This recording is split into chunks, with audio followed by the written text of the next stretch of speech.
When I was still a toddler, we moved up to North Ramsey Farm. We lived in the cottage at the side of the farm. And that's where I learnt to count. When I was up in the lamb's tails, the farmer used to pass them to me. 1, 2, 3, you know. I've always found it amazing that you can walk up to Studley Park and look out across Todmorden and you can't see it. You don't know it's there. It's like this secret thing down in the valley bottoms where all you see is a little line of trees, and people don't realise that there's like 14,000 people living down in beneath those trees there. And I think because of that, it's probably one of the reasons we feel so independent, that we can cut ourselves off a little bit from the outside world, if you like. My sons always ask me to live with them, but I only go for a couple of days and come back here. They say you like the mountains in Todmorden. You can never tell how hot or cold it's going to be on a given day, depending on the time of year.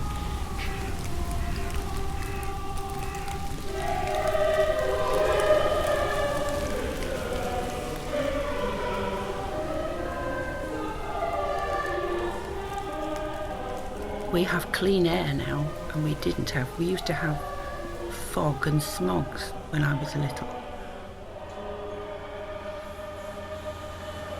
The colour black, I suppose, our industrial heritage.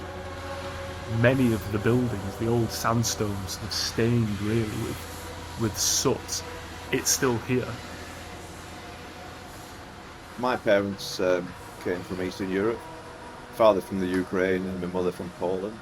When the war finished, they became displaced people. They came here, you know, with the clothes they had on their backs. They both found jobs in the cotton mills. There were people in Todmorden who were very keen, you know, generous people to help out, find housing for them and also finding jobs. It was a lovely place to grow up because it's that mixture of industry and rurality. Playing football on a little piece of land right next to a mill chimney. It was a dream. We had meadows and disused plantation at the front, disused allotments. At the back we had Ensure Wood, and then behind that we had the moors. And as long as you respected it, you were allowed in, and we did respect it. There was just that much to do. We were never bored. I suppose the natural landscape is such an important aspect, not only of how the town looks, but I suppose of our identity as well. The landscape has made us who we are.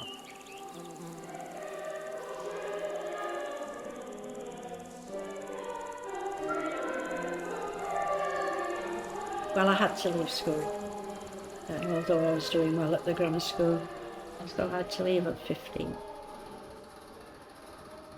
My wage when I first started work was £17 a week, and my mum probably got the 15 and I got 2 for spends.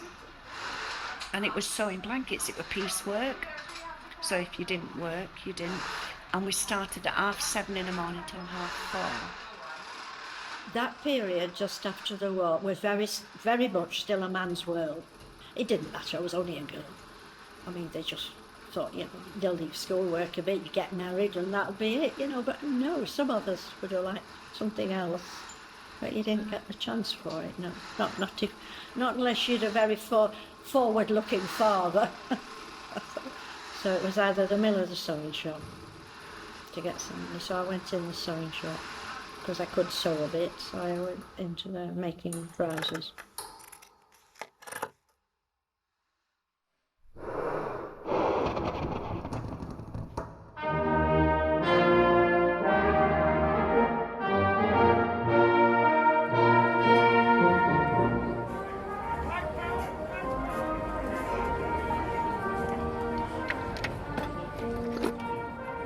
I'm a market trader, I sell tools on here.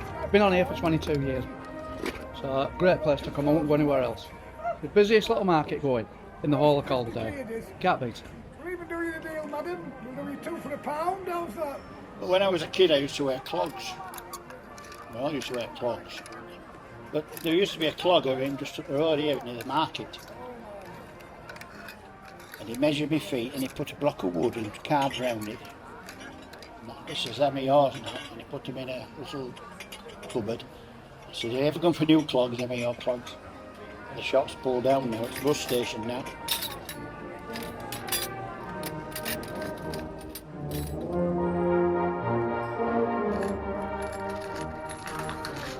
Four inch 12. You can get 4 inch 10s there for thinner, which I haven't got at the moment.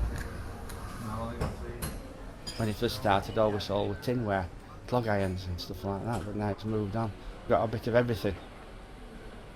My granddad bought it off a group of shops called F&H Dawson, who had shops in Burnley, Nelson, Colne and Todmorden, and he bought the branch off them when they packed in the 20s.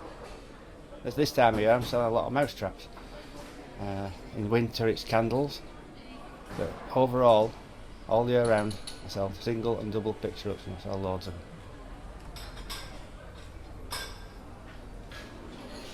Four backing sides? Mm-hmm.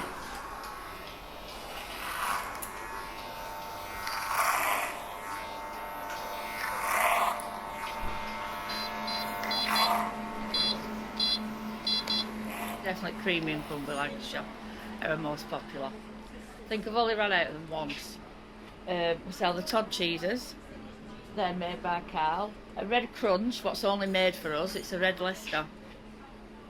I started working for Jean on here, in the cheese stall, 13 years ago it'll be, at end of October. Jean's retired now because she's 81 next month. I love it, it's like my favourite job I've ever had. Yeah.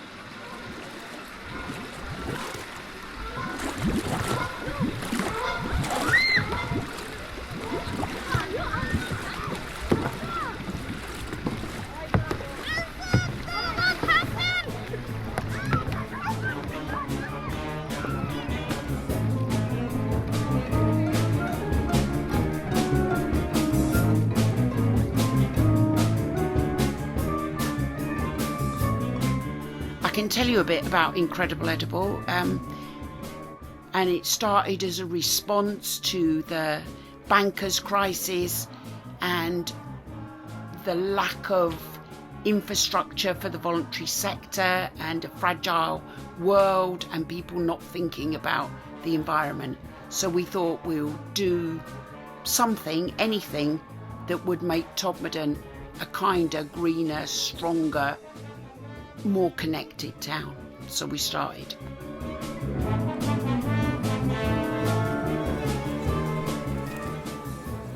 We believe as active citizens we should fix what's broken as best we can.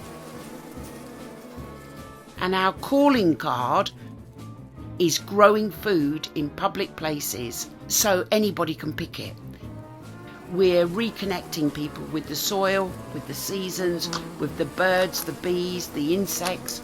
We're not using chemicals. People have come from all over the world to look at vegetables growing in public places.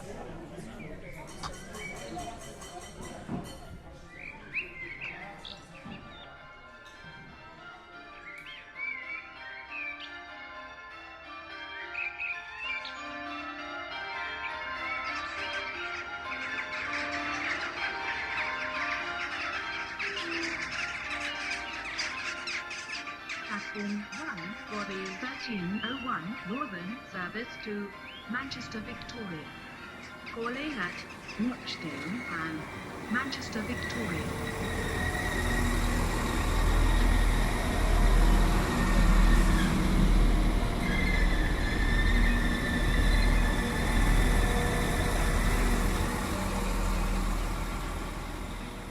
there is this alternative, sort of radical, I would say, side to Todmorden, and that is reflected in its culture. Music, art, they're so important to Todmorden. With the concept, of Tod Only Knows on t-shirts and tote bags going around the town, the Golden Lion consistently getting in great artists, I think it's becoming an identity in and of itself, separate from the wider Yorkshire identity and more distinct than merely from the Calder Valley as well, I think. Yeah. Todmorden feels more fiercely independent at the moment than a lot of places.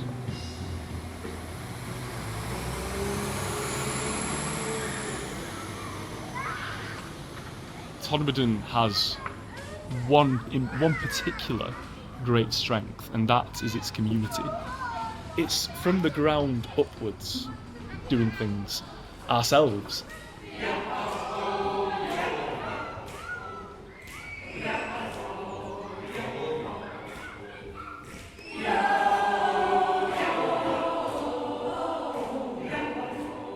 We set up this big campaign to save the college. It's going to be bulldozed. And the council had already made the decision to sell it to Aldi, who wanted to have a much bigger store, and we got them to overturn that decision and to hand it over to us as an asset transfer. It was our vision right from the beginning to be sustainable. So the first thing we did was we got major funding off the National Lottery, and we set up what we call the Climate Challenge College. One of the big successes is the Makery. They do various different sessions on repairing your bikes, repairing your electronics, repairing your furniture, upcycling fabrics, just mending stuff. We've also got a tool library, which is open every Saturday, so you can come and borrow pretty much anything you might need for fixing your house or your garden, and then bring it back again.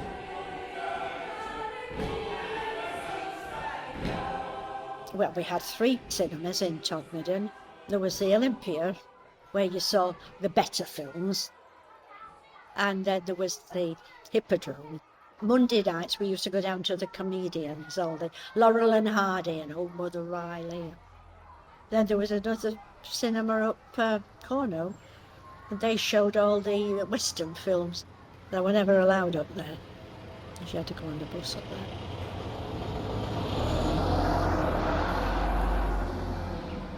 I think people are really sort of proud of the fact we've got this fantastic Edwardian theatre in the middle of the town, where a lot of other small mill towns have lost their theatres.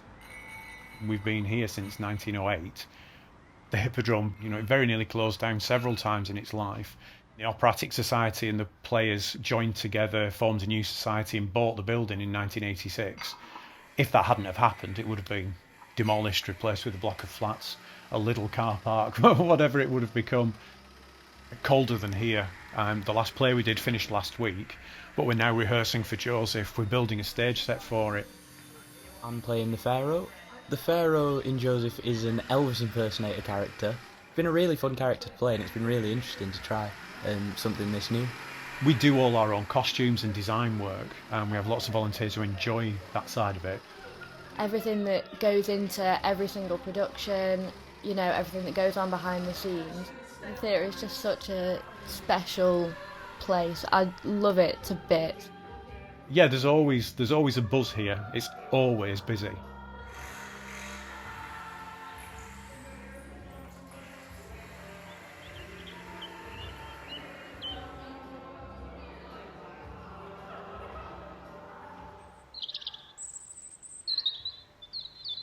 Of course, it's very difficult for us.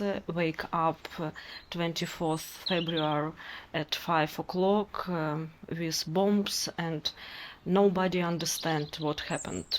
It was shock for all people and for our family, for all Ukrainians. We found very nice woman. She lives in Todmorden, and she hosts us. She gave us shelter, and we are here now. Зараз я скажу українською. про Тодморден. Тодморден – це дуже класне місто. Todmorden is a lovely town where I can feel peaceful and I can feel safe. I learned how to wait for sunny days, how to love them, you know. Yeah.